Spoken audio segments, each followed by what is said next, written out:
آقا اگه خندیدی ناموسن ویدیو رو لایک کن. سلام علیکم خانم، خسته نباشید.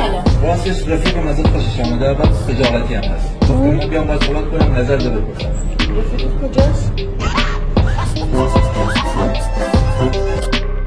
به پیرزنه میگن ارتش، از عقب حمله میکنه، سپاه از جلو. پیرزنه میگه هی یادش بخیر، حاجی هم سپاهی بود هم ارتشی.